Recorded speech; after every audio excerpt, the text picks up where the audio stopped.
वेदाहमेतं पुरुषं महान्तम् आदित्यवर्णं तमसः परस्तात् तमेव विदित्वा अतिमृत्युमेति न अन्यः पन्था विद्यते अयनाय न अन्यः पन्था विद्यते अयनाय।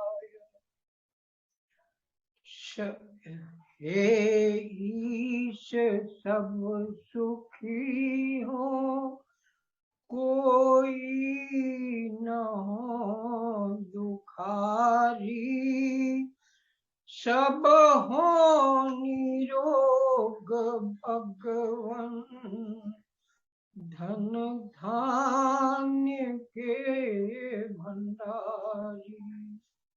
सब भद्र भाव देखें सन्मार्ग के पथिक हो, दुखिया न कोई होबे सृष्टि में प्राणधारी। हे संसार के रचैया, सुख के देने वाले, दुखों से बचाने वाले, सबका सब प्रकार से कल्याण करने वाले, सच्चिदानंद स्वरूप निराकार सर्वशक्तिमान न्यायकारी दयालु अजन्मा अनंत निर्विकार अनादि अनुपम सर्वाधार सर्वेश्वर सर्वव्यापक सर्वांतर्यामी अजर अमर अभय नित्य पवित्र सृष्टिकर्ता उपासना करने योग्य और अपने उपासकों भक्तों पर कृपा की वर्षा करने वाले प्रभु, हम सदा आपकी ही उपासना में लगे हैं। आपकी आज्ञा के पालन में ही सब सामर्थ्य से जुटे हुए हैं।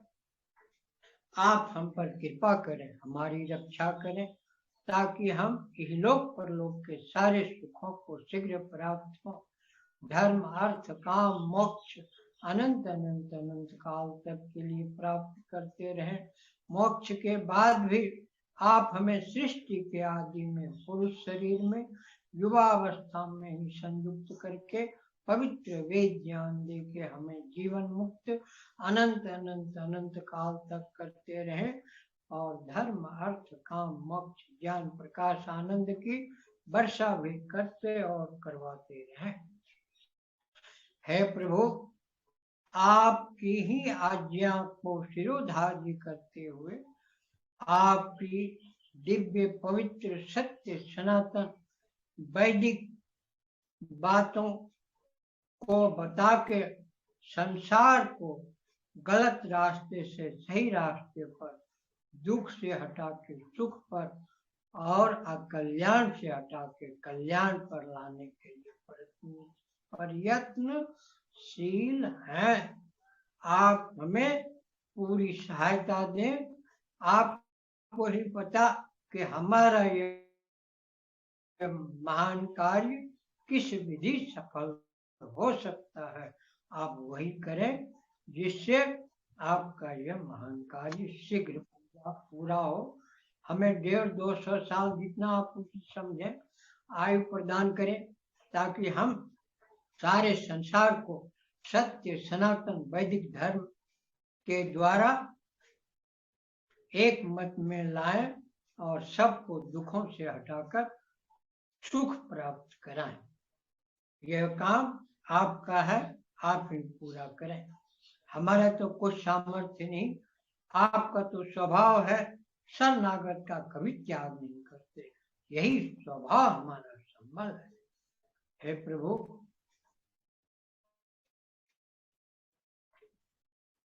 वेद के भूलने के बाद संसार में बहुत सारे मत मतांतर चल पड़े और परस्पर विरुद्ध एक दूसरे के नाना मत मतांतर चल पड़े हैं। उसी श्रृंखला में एक कुरान भी 1400-1500 साल से चला हुआ है। मित्रों, ऐसा है कि आपको पता चल गया होगा कि कुरान में कितनी गलत गलत बातें हैं। आकाश निराकार है, वो उसको खंबे पर खड़ा कर रहा। बताइए, जिस किताब में ऐसी ऐसी बेवकूफ़ी वाली बातें और विज्ञान वाली बातें, झूठ वाली बातें, कत्ल लहू बहाने की बातें, पक्षपात की बातें हो, वो कैसे ईश्वरीय पुस्तक हो सकती है? और ईश्वरीय पुस्तक सृष्टि के आदि में ही दिया जा सकता है। अब कोई इंस्ट्रूमेंट तो दे दे 10 साल पहले और सर्विस बुक दे 10 साल बाद, तो बताइए उसको मूर्ख कहेगा कि बुद्धिमान कहेगा? इसी प्रकार से परमेश्वर सृष्टि तो बनाए 1 अरब 96 करोड़ और लाखों साल पहले, और अपना ज्ञान दे 1400 साल पहले। तो ऐसा बेवकूफ ईश्वर नहीं है और ना ईश्वर कोई गलत काम कर सकता है। तो आपने देख ही लिया कुरान किस प्रकार से गलत गलत विज्ञान विरुद्ध हानिकारक बातों से भरा पड़ा है। और आपको वेद की बातों से पता चल गया होगा, जैसा हम प्रारंभ में प्रार्थना करते हैं ऐसी दिव्य प्रार्थना कोई किसी मजहबी ग्रंथ में कभी दिखा सकता है? तो भगवान दयानंद मंजिल 4 सिपारा 16 सूरत 19 आयत 16, 17, 18, 19, 20 से 23 को कोट कर रहे हैं। महाराज कहते हैं,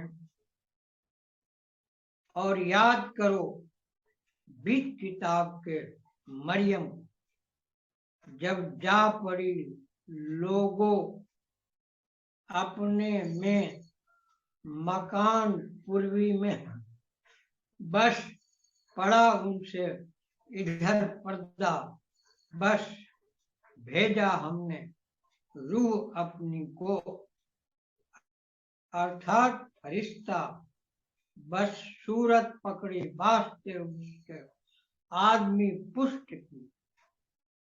कहने लगी, निश्चय से शरण पकड़ती हूँ रहमान की तुझसे, जो है तू परहेजगार। कहने लगा, सिवाय इसके नहीं कि मैं भेजा हुआ हूँ मालिक तेरे से, ताकि दे जाऊं मैं तुझको लड़का पवित्र। कहा, कैसे होगा, वास्ते मेरे लड़का नहीं हाथ लगाया, मुझसे को आदमी ने नहीं, मैं बुरा काम करने वाली, बस गर्भित हो गई। साथ उसके और जा पड़ी साथ उसके मकान दूर, अर्थात जंगल में। भगवान दयानंद की समीक्षा पहले सुना जाए। अब बुद्धिमान विचार ले कि फरिश्ते क्या खुदा को, फरिश्ते सब खुदा की रूह हैं, तो खुदा से अलग पदार्थ नहीं हो सकते। दूसरा, यह अन्याय कि वह मरियम कुमारी के लड़का होना किसी का संग करना नहीं चाहती थी, परंतु खुदा के हुक्म से फरिश्ते ने उसको गर्भवती किया, यह न्याय से विरुद्ध बात है। यहाँ अन्य भी असभ्यता की बातें बहुत लिखी हैं, उनको लिखना उचित नहीं समझा। जिनको विशेष जानने की इच्छा हो वहां देख सकता है। और जैसे हमेशा दुराचारणी स्त्रियां अपने पाप को क्षमा करने के लिए गलत गलत बातें करती हैं, वैसे भी दुराचारणी मरियम अपने पाप क्षमा करने के लिए खुदा पर दोष लगाते हैं, फरिश्ते पर दोष लगाते हैं। और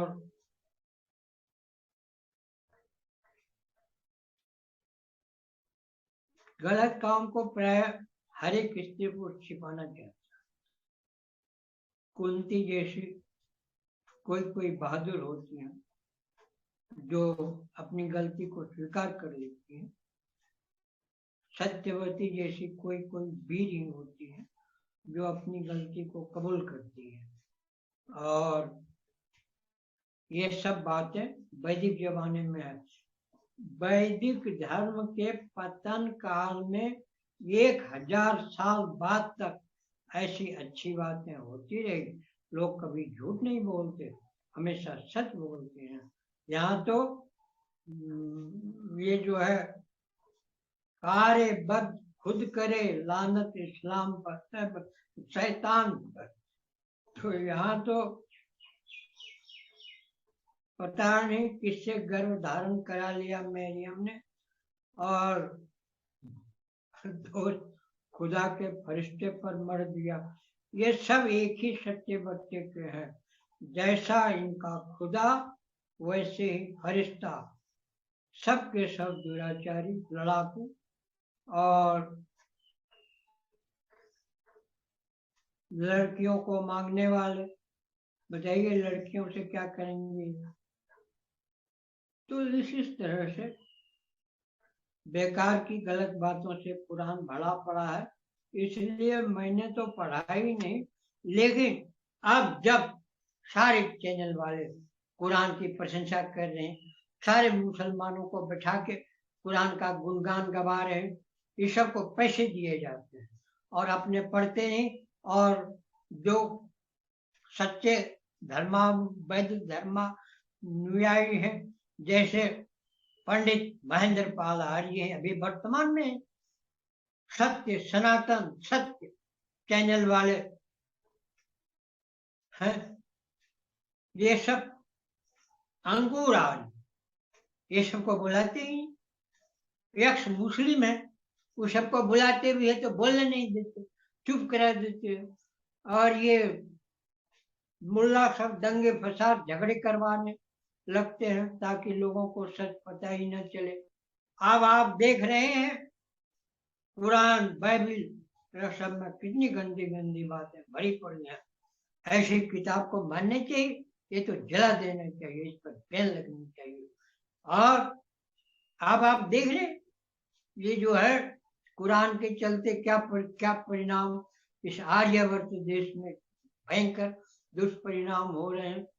ये जो है भारत को मुस्लिम राष्ट्र बनाने के लिए ये PFI एक संगठन खड़ा हो गया।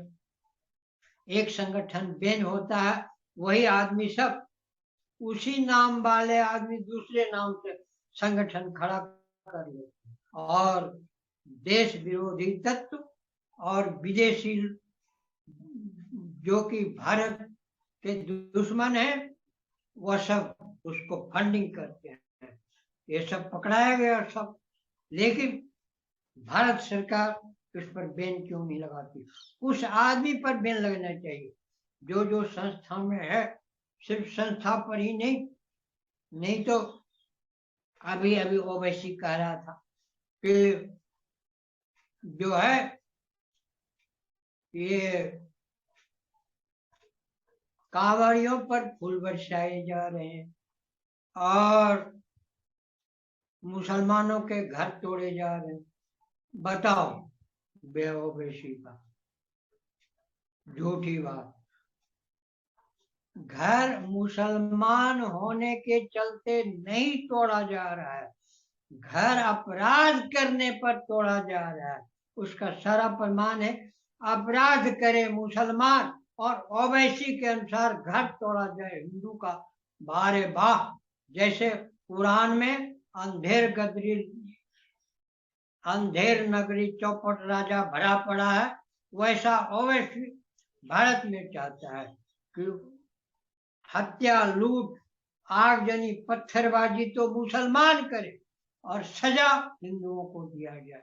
बताइए, ये सब भिखमंगे सब मुस्लिम हिंदू वेश में पकड़े जाते, और ये मुल्ला कहता भीख मांगना कोई जुर्म है। बताओ, जुर्म कैसे नहीं है? तुम हिंदू बन के भीख कैसे मांग सकते हो? ये अपने आप में अपराध है। तुम धोखा दे रहे हो, तुम भीख मांगने नहीं आए हो, तुम जुर्म करने आए हो, दंगा फसाद करने आए हो, हत्या, लूट, बलात्कार करने आए हो, भीख मांगने नहीं आए हो। तुम ये भेष बदल के आए हो। तो ये भेष बदल के आना, अब जब इतने मुसलमान पकड़ाए जा रहे, इतने हिंदुओं का कत्ल हो रहा है, इतने सब, क्या किसी कामर वाले ने किसी मुसलमान का कत्ल किया क्या? किसी का घर तोड़ा क्या? किसी को पत्थर मारी क्या? या ओवैसी पत्थर मारने वाले का समर्थन कि वो बच्चे थे। अरे वाह वाह वाह, बच्चा है तो क्या घर में आग लगा देगा? क्या बहन बेटियों से दुराचार करेगा? क्या अपराध करे बच्चा और सजा भोगे बूढ़ा? यह है ओवैसी का कानून और यह है मुस्लिम लॉ। आप देख ही रहे हैं देश दुनिया में क्या हो रहा है। सारे दंगों, बुराइयों की फसाद एक कुरान और कुरान के मानने वाले ओवैसी और मुल्ला आदि व्यक्ति हैं। आगे भगवान दयानंद, मंजिल 4, सिपारा 16, सूरत 19, आयत 83 को कोट कर। क्या नहीं देखा तूने यह कि भेजा हमने शैतानों के ऊपर, शैतानों को ऊपर काफिरों के, बहकाते हैं उनको बहकाने कर।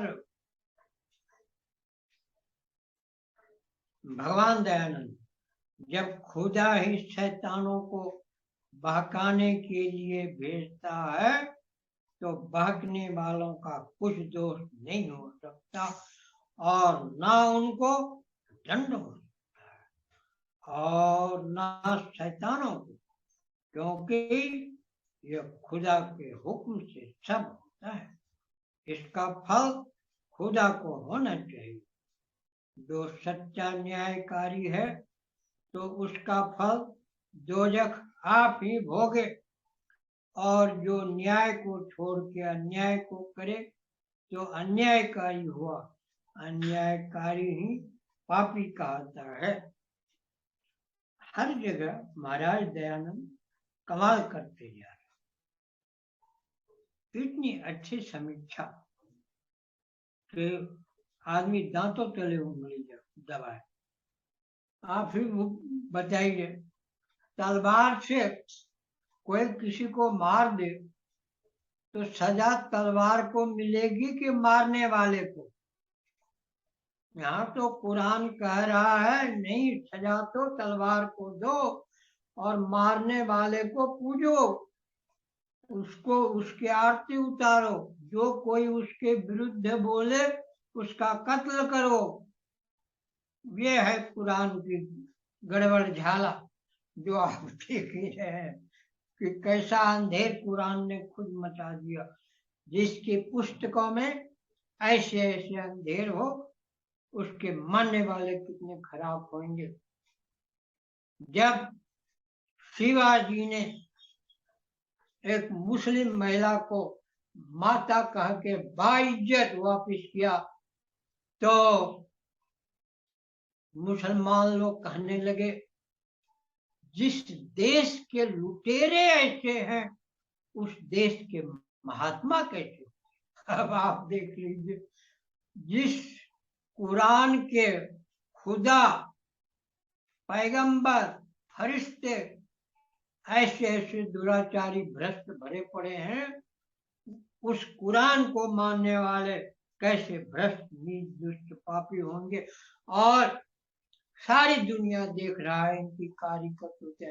क्या फ्रांस है, क्या नॉर्वे है, क्या और दूसरे देश हैं जो इसको शरण देता, उसको भी लूट मार काट हत्या बलात्कार करके वहां भी अपने गलत मजहब को फैलाने से नहीं चूकता। एक मैं धन्यवाद देता हूँ सत्य सनातन सत्य चैनल वाले को, उनको भी आप देखिए, उससे भी कुरान के बारे में आपको बहुत पता चलेगा, मुसलमानों के बारे में बहुत पता चलेगा। वो बहुत अच्छे उदाहरण से बात समझा रहे थे। ये मुसलमान सब पागल कुत्ते जैसा है, इससे छेड़ो तो भी नुकसान, इसको पुचकारो तो भी नुकसान। जैसे रहीम जी ने कहा, रहीमन ओठे नरन सो बैर भलो ना प्रीत, काटे चाटे स्वान के दो भाथी विपरीत। वैसे ही ये मुसलमान ना तो प्यार से मानने वाला है और ना झगड़े से मानने वाला है। जब तक इससे ज्यादा शक्तिशाली होकर इससे मोर्चा न लिया जाए कभी कंट्रोल हो नहीं सकता। आज 1400 साल से कंट्रोल में नहीं आया तो अब कैसे आ जाएगा। ये सबका एक भले व्यक्ति ने किसी मुस्लिम महिला को खून दे दिया जान बचाने के लिए। हर एक इंसान को करना चाहिए इंसान का हक। उसके पति ने उसका चाकू मार के उसको मार दिया, कत्ल कर दिया। ये है मुस्लिम मजहब। जब कुरान ही ऐसी ऐसी गंदी बातों से भरा है तो मुसलमान से आप कैसे एक्सपेक्ट कर सकते हैं कि वो अच्छा होगा। और भी इस प्रकार से सत्य सनातन सत्य चैनल पर आदरणीय अंकुर भाई आज आपको बता रहे हैं, उसे भी जरूर देखिए और खूब प्रचार कीजिए। जैसे हमारा कर रहे हैं वैसे उनका भी खूब कीजिए और सत्य वैदिक ज्ञान को सारे संसार में पूर्ण सामर्थ्य से ला करके सारे संसार का भला कीजिए। दिखा सकता है कोई ऐसी गंदी एक भी बात वेद शास्त्र ने कभी किसी का बुरा किया हो, सदा सबका भलाई किया। मजहब में है साइंस अगर धर्म को छोड़ दे सारे संसार का विनाश दानव की तरह कर रहा है। धर्म से मेरा मतलब ईसाई हिंदू मुसलमान जैन बौद्ध चारवाक ये सबसे नहीं। धर्म से मतलब मनुष्यता सच्चाई परोपकार न्याय दया सत्य ये सब है। जैसा कि अभी वैज्ञानिक संसार का संघार कर धर्म अगर साइंस को छोड़ दे तो मजहब बन के आपस में एक दूसरे को लड़ा के मारने लगता है। विश्व युद्ध से भी कई गुना आदमी धर्म के नाम पर लड़के मर गए और अभी भी दम नहीं लिया है। वेद शास्त्र में साइंस और धर्म दोनों साथ साथ चलता है। बता तो दे वेद शास्त्र ने कभी किसी का बुरा किया, सदा सबका भलाई किया। आगे महाराज दयानंद पृष्ठ 454 संख्या 111 मंजिल 4 सिपारा 16 सूरत 20 आयत 82 को कोट कर और निश्चय क्षमा करने वाला हूँ। वास्ते उस मनुष्य के तौबा की और ईमान लाए और कर्म किए अच्छे, फिर मार्ग पाए। भगवान दयानंद, जो तौबा से पाप क्षमा करने की बात कुरान में है, यह सब को पापी कराने वाली है, क्योंकि पापियों को इससे पाप करने का साहस बहुत बढ़ जाता है। इससे यह पुस्तक और इसका बनाने वाला पापियों को पाप करने में हौसला बढ़ाने वाले हैं। इससे यह पुस्तक परमेश्वर कृत और इसमें क्या कहा हुआ परमेश्वर भी नहीं हो सकता। प्यारे मित्रों, सिर्फ कुरान में ही नहीं, गीता में भी पाप क्षमा होना लिखा हुआ है। अहम त्वाम सर्व पापेभ्य मोक्षयिष्यामि मा शुचः। ये पाप करने का खुला लाइसेंस मिल गया। ये जो है, यह 7 बार पाप पाठ जो करे, छोटे बंदी महासुख होए। ये जो है, इस तरह से सारे ही मजहबों ने पाप क्षमा करने का लिया है। लेकिन शास्त्र में कोई दिखा सकता है पाप क्षमा होने की बात? वहां तो है, अवश्य में भोक्तव्यम कृतम कर्म शुभाशुभम। ये मूर्ख आर्य समाजी भी कुछ वेद शास्त्र पढ़ा नहीं, कुछ ज्ञान नहीं। दयानंद को मनन पूर्वक, जब गुरुदत्त जैसा द्वितीय विद्वान कुछ साल में 14 बार सत्यार्थ प्रकाश पढ़ सकता है, और जो जिसने सत्यार्थ प्रकाश एक भी बार नहीं पढ़ा, गीता के नाम पर रोटी खा रहा है, लोगों को लूट रहा, वह सब गीता का समर्थक सब नरक में जाएगा। क्योंकि झूठ का पाप क्षमा मानने वाला, पाप करने वाला भी है। मनु महाराज लिखते हैं, मांस खाने की सलाह देने वाला भी पाप का भागी होता है। वैसे गीता का पाप का भागी क्यों ना हो? गीताकार ने कहीं पढ़ा होगा, यज्ञ कर्मसु कौशलम, लिखते समय भूल गया बेचारा, यज्ञ लिख दिया योगा कर्मसु कौशलम। यज्ञ कर्मसु कौशलम चाहिए। यज्ञो वही श्रेष्ठतम कर्मम ब्रह्मण ग्रंथ सत्व ब्राह्मण।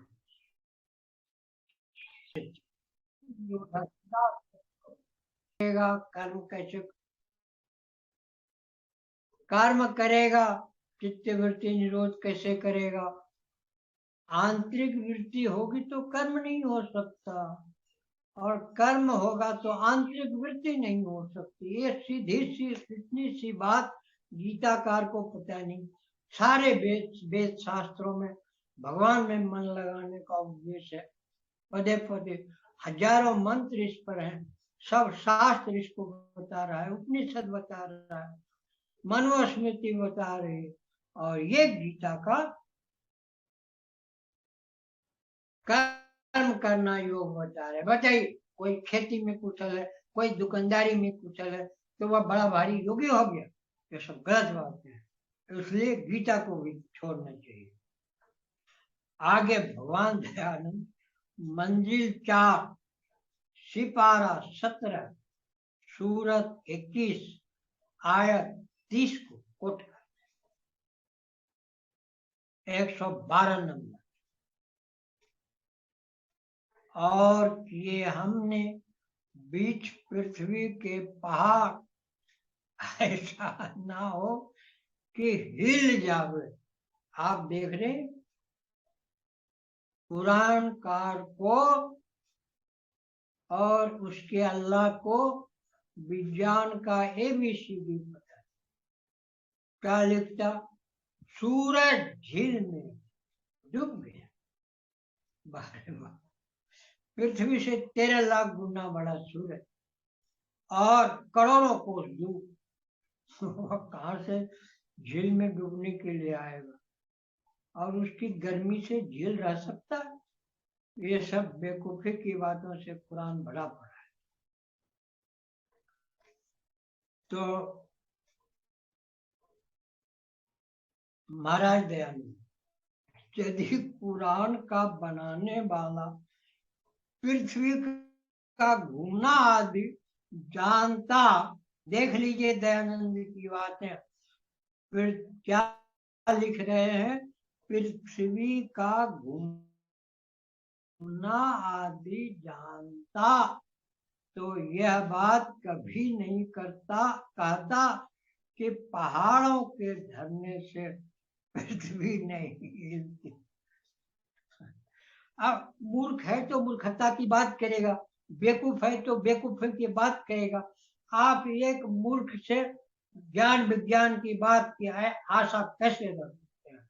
उसी तरह से पुराण, तंत्र ग्रंथ, गीता, बाइबिल, जैन बौद्ध चारवाक, रंजिश, हनुमान चालीसा, तुलसी रामायण इत्यादि भ्रष्ट पुस्तकों से आप अच्छे धर्म कर्म और ज्ञान विज्ञान की बातें कैसे हो? ज्ञान विज्ञान की बातें तो ऋषि के उपनिषद, सारी दुनिया उपनिषद पर लट्टू है। परमेश्वर का ज्ञान वेद सार, ऋषि मुनि के किए दर्शन सार, दर्शन 6 दर्शन, ये सब में आपको ज्ञान विज्ञान की बात मिलेगी। प्रक्षिप्त श्लोक छोड़ के मनवा स्मृति, ये सब में प्रक्षिप्त श्लोक छोड़ के वाल्मीकि रामायण, गीता आदि प्रक्षिप्त श्लोक छोड़ के महाभारत, ये सब में आपको ज्ञान विज्ञान की बातें मिलेगी, इन मजहबी ग्रंथों में नहीं। इसलिए ए मेरे प्यारे सुनने वाले दोस्तों, आप ये नहीं कह सकते कि पुराण किसी से कम है कुरान से, या बाइबिल कम है, या जैन बौद्ध कम है, तंत्र कम है, या गीता कम है, या हनुमान चालीसा कम है, या तुलसी रामायण कम है। सब एक से एक बढ़ के भरे पड़े। आप वेद सत्यार्थ प्रकाश, महर्षि दयानंद वेद भार और सत्यार्थ प्रकाश पढ़ के देखे, फिर आपको पता चलेगा। जब तक कोई सत्यार्थ प्रकाश पढ़ेगा ही नहीं, तब तक उसको पता कैसे चल सकता है कि सारे मजहब गलत हैं और वेद सही है। मैं ना एक वेद मंत्र का अर्थ मैं आपको बताना चाहता हूँ। ये 8वें समोल्लास में सबसे आखिर में है। और एक आदमी ना मेरे पास आया और अनशन बकने लग गया। मैं कुछ नहीं बोला, चुपचाप ये वेद मंत्र है, यजुर अध्याय 33 मंत्र 43 मंत्र है। मैंने मंत्र वगैरह कुछ नहीं कहा और ना कुछ बोला बीच में, सिर्फ अर्थ सुना दिया। किताब ये है सत्यार्थ, और ये है महर्षि दयानंद, और ये है वेद शास्त्र की बात है। आपको मैं सुना रहा। ओम आप कृष्णेन रजसा वर्तमानो निवेशयन् अमृतं मर्त्यं च हिरण्येन सविता रथेन देवो याति भुवनानि पश्यन्। महाराज अर्थ कर रहे हैं, वहां भी अर्थ है, यजुर्वेद में भी अर्थ है, वहां भी देख सकते हैं। जो सविता अर्थात सूर्य, वर्षा आदि का कर्ता, वहाँ कुरान में अल्लाह को वर्षा का करने वाला बता रखा है। आपने सुना है, प्रकाश स्वरूप तेजोमय रमणीय स्वरूप के साथ वर्तमान सब प्राणी और प्राणियों में अमृत रूप दृष्टि व किरण द्वारा अमृत का प्रवेश करा। अब सारी दुनिया जानती सूर्य से अमृत की वर्षा हो गई। सूर्य के वर्षा जल भी अमृत जैसा हो। दिखा सकता है वेद शास्त्र में कोई ऐसी झूठी झूठी बातें, अवैज्ञानिक बातें? और सब मूर्तिमान द्रव्यों को दिखलाता हुआ सब लोगों के साथ आकर्षण गुण से सवर्तमान। मैंने उस लड़के को अर्थ कुछ नहीं बताया, सिर्फ खाली पढ़ के सुना। अब यहाँ देख रहे हैं, वेद में आकर्षण का गुण अनंत काल से है और सृष्टि के आदि में वेद का ज्ञान दिया। अभी हमें एक और प्रमाण याद आ गया, राम को सृष्टि के आदि में हुए का, क्योंकि विश्वामित्र वशिष्ठ याज्ञवल्क्य आदि वेद मंत्रों के अर्थ के दृष्टा है।